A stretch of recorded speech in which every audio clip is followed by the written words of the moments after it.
Hello प्यारे बच्चों, आप सभी का अपना यूट्यूब चैनल YRS क्लास में बहुत बहुत स्वागत है। तो प्यारे बच्चों, आज की इस वीडियो में हम पढ़ेंगे रसायन विज्ञान। यानी रसायन विज्ञान जो है आपका कक्षा 10 का है।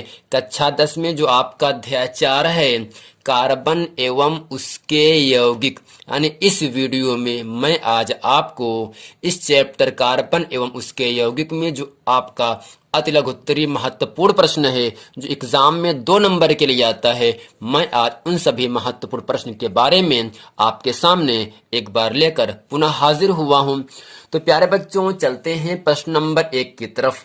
प्रश्न नंबर 1 आपसे कह रहा है, साबुन के निर्माण में प्रयुक्त प्रमुख 2 पदार्थों के नाम बताइए। प्रश्न कह रहा है, साबुन के निर्माण में, साबुन जानते हो कपड़ा धुला जाता है, कप से नहाया जाता है, बट निर्माण के माने होता है बनाना। साबुन के निर्माण में प्रयुक्त प्रमुख यानी खास 2 पदार्थों के नाम बताओ। यानी जब साबुन बनता है तब 2 पदार्थ कौन कौन से होते हैं जिनसे साबुन बनता है। तो इसका उत्तर आपके सामने है।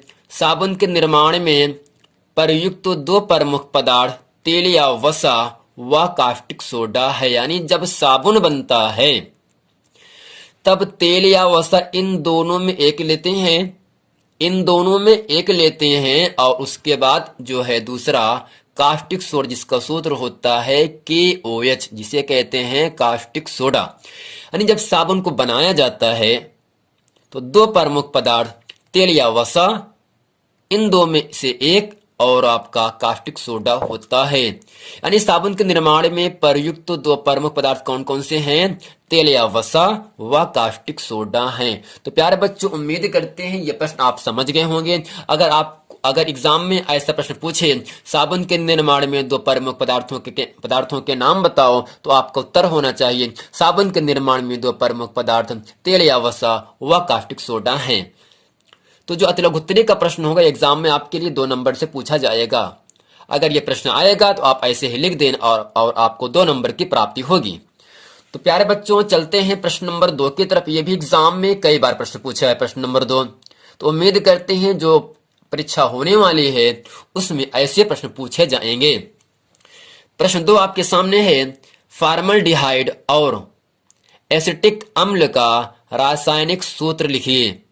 प्रश्न है, फॉर्मल्डिहाइड और एसिटिक अम्ल का रासायनिक सूत्र लिखिए। तो इसका उत्तर आपके सामने है। फॉर्मल्डिहाइड का रासायनिक सूत्र CH2O, जिसमें हाइड्रोजन के 2 परमाणु हैं। अगर इन दोनों को अलग कर दिया जाए तो इसे या करके लिख सकते हैं HCHO। यानी CH2O या HCHO को हम क्या कहते हैं? फॉर्मल्डिहाइड कहते हैं। दूसरा है एसिटिक अम्ल। एसिटिक अम्ल का रासायनिक सूत्र CH3COOH। जो सिरका बनाया जाता है उसमें एसिटिक अम्ल का उपयोग किया जाता है। यानी सिरका बनाने में एसिटिक अम्ल का प्रयोग किया जाता है। तो प्यारे बच्चों, उम्मीद करते हैं आप समझ गए होंगे। फॉर्मल्डिहाइड का रासायनिक सूत्र क्या होता है? HCHO, जिसे कहते हैं CH2O कहते हैं, और एसिटिक अम्ल का रासायनिक सूत्र होता है CH3COOH। तो प्यारे बच्चों, चलते हैं प्रश्न नंबर 3। ये भी एग्जाम में कई बार प्रश्न पूछा है। जाने जो एसिटिक अम्ल है इसका उपयोग पूछता है, ठीक है। तो प्रश्न 3 आपसे कह रहा है, एसिटिक अम्ल के 2 उपयोग लिखिए। यानी जो एसिटिक अम्ल है जिसका सूत्र होता है रासायनिक सूत्र CH3COOH, इसका 2 उपयोग बताइए। यानी जो एसिटिक अम्ल है इसका 2 उपयोग कहाँ कैसे होता है वो आपको बताना है। तो नंबर 1 करके आपके सामने लिखा गया है। नंबर 1, प्रयोगशाला में अभिकर्मक के रूप में। यानी जो एसिटिक अम्ल है CH3COOH है, ये प्रयोगशाला में अभिकर्मक के रूप में इसका उपयोग किया जाता है। दूसरा है कृत्रिम सिरका बनाने में। यानी सिरका बनाने में एसिटिक अम्ल अर्थात CH3COOH का उपयोग किया जाता है। तो प्यारे बच्चों, उम्मीद करते हैं प्रश्न नंबर 3 आप अच्छे तरीके से समझ गए होंगे। चलते हैं आपको लेकर प्रश्न नंबर 4। तो प्यारे बच्चों, जो प्रश्न नंबर 4 है ये वेरी वेरी इंपॉर्टेंट प्रश्न है। ये एग्जाम में लगभग हर साल पूछा गया है किसी ना किसी स्टेट में। तो उम्मीद करते हैं इस बार जो एग्जाम होने वाला है उसमें ऐसे प्रश्न आपसे पूछे जाएंगे। प्रश्न नंबर 4 आपसे कह रहा है, आप निम्नलिखित परिवर्तन किस प्रकार करेंगे। फिर ब्रैकेट में लिखा है केवल रासायनिक समीकरण दीजिए, ब्रैकेट बंद कर देंगे, एस्टिक अम्ल से मीथेन, यानी एस्टिक अम्ल से मीथेन किस प्रकार प्राप्त करते हैं, केवल आपको रासायनिक समीकरण लिखना है बस। यानी एस्टिक अम्ल से मीथेन कैसे प्राप्त करते हैं, केवल रासायनिक समीकरण दीजिए। एग्जाम में कई बार प्रश्न पूछा है ऐसा। जब एग्जाम में कई बार प्रश्न पूछा है तो यह प्रश्न वेरी इंपॉर्टेंट प्रश्न है, तो इस प्रश्न को आप अच्छे ध्यान से करिएगा। तो इसका उत्तर आपके सामने है, जब CH3COOH प्लस NaOH, यानी CH3COOH क्या होता है आपका, एस्टिक अम्ल होता है, और एस्टिक अम्ल का रासायनिक सूत्र होता है CH3COOH। यानी जब एस्टिक अम्ल को हम सोडियम हाइड्रोक्साइड, जिसका सूत्र है NaOH, यानी जब एस्टिक अम्ल को हम सोडियम हाइड्रोक्साइड के साथ क्रिया कराते हैं तब यहां क्या बनता है, सोडियम एसीटेट बनता है। यानी यहां से जो CH3COO है ये आपका नेगेटिव होगा, क्या होगा, नेगेटिव, और ये जो सोडियम होता है इस पर प्लस चार्ज होता है, नेगेटिव पॉजिटिव के साथ क्रिया कर लेता है, और ये आपका धनात्मक है। जो OH हाइड्रोक्साइड समूह है वो आपका नेगेटिव होता है। हमेशा नेगेटिव क्या करता है, धनात्मक से क्रिया कर लेता है, और धनात्मक नेगेटिव से क्रिया कर लेता है। यानी CH3COO ये नेगेटिव पूरा है, इस पर ऋणावेश उत्पन्न है, जबकि इसमें सोडियम के धनावेश उत्पन्न है। यानी CH3COO Na क्रिया कर क्या बनाता है, CH3COO Na, जिसे कहते हैं सोडियम एसीटेट कहते हैं, और यहां से H प्लस और OH माइनस ये मिलकर क्या बन जाते हैं, जल बन जाते हैं, जिसका सूत्र होता है H2O। यानी जब एस्टिक अम्ल को हम सोडियम हाइड्रोक्साइड की उपस्थिति में क्रिया कराते हैं तब आपका सोडियम एसीटेट और जल बनता है।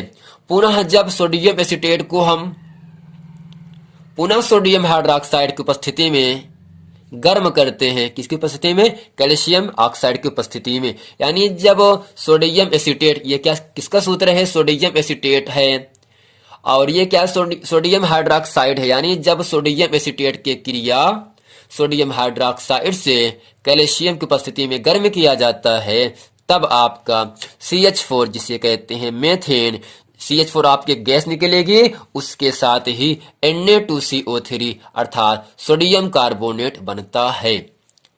यानी यहां से जो आपका एस्टिक अम्ल से मेथेन कैसे प्राप्त करते हैं, सबसे पहले हम करते क्या हैं, एस्टिक अम्ल की क्रिया सोडियम हाइड्रोक्साइड से कर देते हैं, क्या बनता है, सोडियम एसीटेट और जल बनता है।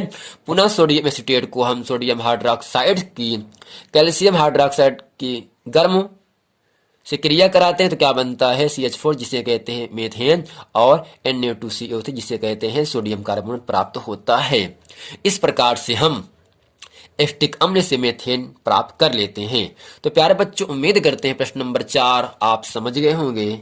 चलते हैं प्रश्न नंबर 5 की तरफ। 5 कह रहा है, क्या होता है जब एस्टिक अम्ल फास्फोरस पेंटाक्लोराइड से क्रिया करता है। यानी जब एस्टिक अम्ल फास्फोरस पेंटाक्लोराइड से क्रिया करता है तब क्या होता है। तो इसका उत्तर आपके सामने है, जब एस्टिक अम्ल फास्फोरस पेंटाक्लोराइड से क्रिया करता है तब अब क्या बनता है, एसिटिक क्लोराइड बनता है, एसिटिक क्लोराइड बनता है।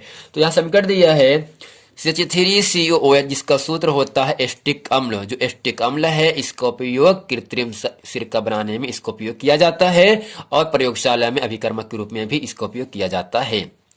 PCl5, जिसका सूत्र होता है फास्फोरस पेंटाक्लोराइड। यानी जब एस्टिक अम्ल की क्रिया फास्फोरस पेंटाक्लोराइड के साथ कराते हैं तब आपको क्या बनता है, CH3COCl plus POCl3 plus HCl hydrochloric अम्ल प्राप्त होता है। यानी जो एस्टिक क्लोराइड बनता है वो क्या है, CH3COOCl plus POCl3 plus HCl। ये आपको प्राप्त होता है क्या, एसिटिक क्लोराइड HCH3COCl, ये प्राप्त होता है। तो प्यारे बच्चों, उम्मीद करते हैं प्रश्न नंबर 5 आप अच्छे तरीके से समझ गए होंगे। अगर एग्जाम में आएगा तो आप अच्छे तरीके से कर सकते हो। चलते हैं प्रश्न नंबर 6 में। 6 आपसे कह रहा है एसिटिक अम्ल का IUPAC नाम व सूत्र लिखिए। यानी जो एसिटिक अम्ल है CH3COOH, इसका हमें IUPAC नाम लिखना है। IUPAC का मतलब होता है international union of pure applied chemistry. Acetic अम्ल का IUPAC नाम व सूत्र भी लिखना है। तो एसिटिक अम्ल का IUPAC नाम एथेनोइक अम्ल है, जिसका रासायनिक सूत्र होता है CH3COOH। अब CH3COOH में आपका OH आपका क्रियात्मक समूह है। तो प्यारे बच्चों, उम्मीद करते हैं ये प्रश्न, ये वीडियो आपको बहुत बेहतर तरीके से, बहुत अच्छे तरीके से समझ में आ गया होगा। अगर वीडियो समझ में आया है तो हमारे वीडियो को लाइक करें और हमारे चैनल YRS क्लास को सब्सक्राइब करें और अपने दोस्तों में खूब शेयर करें। यदि आपने इसके पहले का वीडियो नहीं देखे हैं तो आपसे निवेदन है कि आप उस वीडियो को देख लें, ताकि वो सभी प्रश्न वीडियो आपको अच्छे तरीके से समझ में आ जाए। मिलते हैं अगले वीडियो में, तब तक के लिए थैंक यू।